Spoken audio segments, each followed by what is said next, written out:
didn't always know that I would want to be a part of the farm again. I think I did when I was young. I more just because I couldn't imagine anything else and because I loved it. No, I loved growing up in the orchard. But there was definitely a period of my life where I seriously considered something totally different, you know. So I would say I came back. You know, eventually it was like, yes, I want to be back there. I want to farm hazelnuts.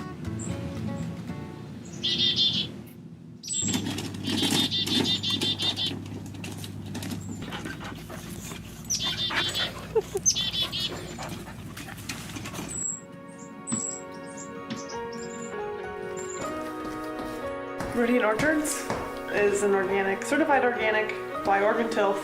It's an organic hazelnut orchard, filbert orchard. We grow filberts. It's an 80-acre orchard of certified organic filberts, which we call hazelnuts in the market because it sounds prettier. We planted half of this 40 acres in 65 and half in 66. And then a couple years later came in and interplanted. Every 10th row was a pollinizer row, 2/3 Daviana and 1/3 Du Chile, which were the pollinizers for Barcelona. Then in 1970, we purchased another 40 acres and that whole orchard was planted that first winter, and they were all conventionally grown. My father was a big proponent of what the college was proposing, and it was all conventional growing. Jim Berkemeyer, yeah, my name is Jim Berkemeyer. James H. Berkemeyer. H stands for Howard, which was my grandmother's, my grandfather on my mother's side's first name, Howard C. Belton. Hey guys, are you ready to have your picture taken? This is Lucy. Lucy, and this is Rose. Yep, you're Rose. Yes. She is specially trained to chase squirrels up into the trees where they'll be safe. I became interested during college, really, taking biology, and I found that what's occurring in nature is far more fascinating than what they were proposing conventional farmers to use in growing food crops. If you talk to conventional hazelnut farmers, they'll even tell you that it's impossible to grow organic hazelnuts. But Jim is so clever, you know, that he figured out how to avoid using any chemicals. To me, the main advantage of an organic system is that all the organisms are helping each other. They're in what they call symbiotic relationship. The plants on the ground explode in the spring, the bacteria populations explode just as the trees are needing what they offer. And so it's pretty amazing. And whether you believe it was created in a week or over 1 billion years, doesn't matter to me, it's amazing.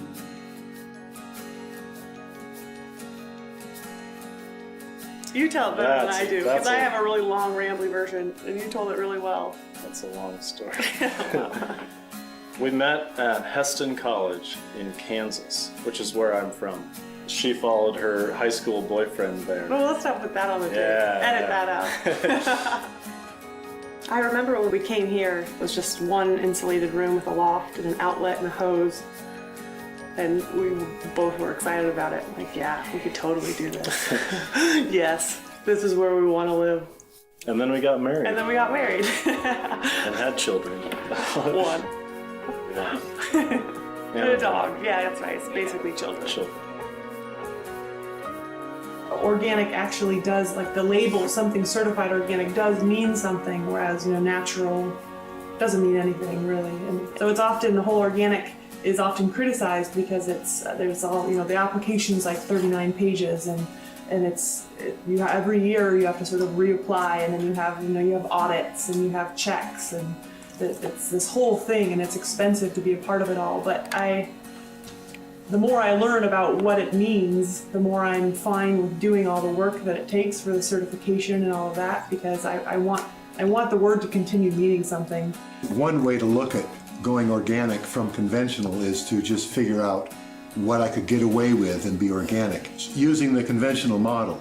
But another approach is to start from scratch and just see the trees and the soil and try and figure out what would be best for them. Everything out there is there for a purpose, and how to just kind of maybe sway it a little in this direction or a little in that direction and allow it to all interrelate. And that's another way of looking at it, which has developed over millennia and is far superior, in my opinion, than trying to fight nature, because we end up fighting ourselves if we do that. Jim Berkemeyer and his daughter and son-in-law now are really true organic farmers. Organic farming is an art form, and it takes experimentation and research and creativity, and I see them as having all those qualities. And it's also a lifestyle. Organic farming is a lifestyle. You're choosing to live your whole life with certain values. Well, we'll start this time of year. Right now we're pruning. We make the bigger wood into firewood, and all the brush gets ground up. Those months through the spring, stuff really grows up in the orchard, sometimes 4 feet tall. Robins come through in the spring, and you look down a row and there's maybe 1,000 robins, and you think well, there's 65 rows and that's 65,000 robins, and it's like, wow. And they're making all this noise. Yeah, that's good. The robins out there singing perhaps are what trigger the trees to come back to life, so to speak. It's from the gut. That and the warm weather. Jim's practices, he grows organically, and some biodynamic practices as well and stuff. And it's hard to quantify what that approach to the quality in the nut is, but when you taste them side by side with anything else on the market, they stand heads and tails above everything else. The richness of flavor, the texture, the sizing, everything about them, it just makes them more remarkable. Kind of a creamy, rich, sort of buttery, nutty kind of character. Tastes like a hazelnut. We pretty much know everything out there is either eating or being eaten. As long as I'm not doing anything out there that kills what is there, I thought I would just try and let whatever is naturalized in the orchard to proliferate without continually bombarding the orchard with organisms, not knowing what effect they would have.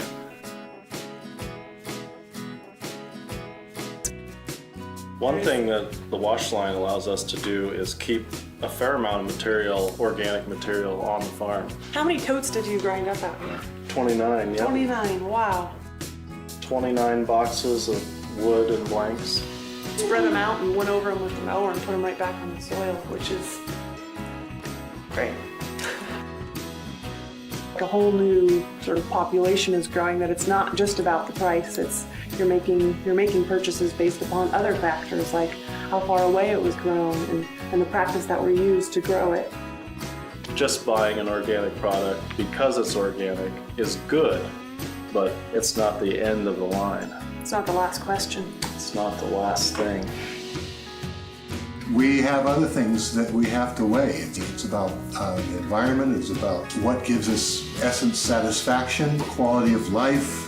We kind of involve more of ourselves. It's not just a little part of our mind, but our feelings and what we sense is a healthy direction.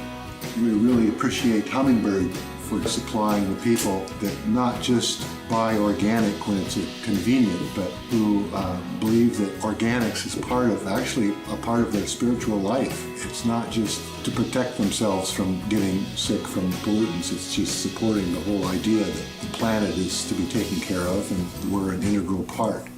How we live and relate to nature is how we develop spiritually.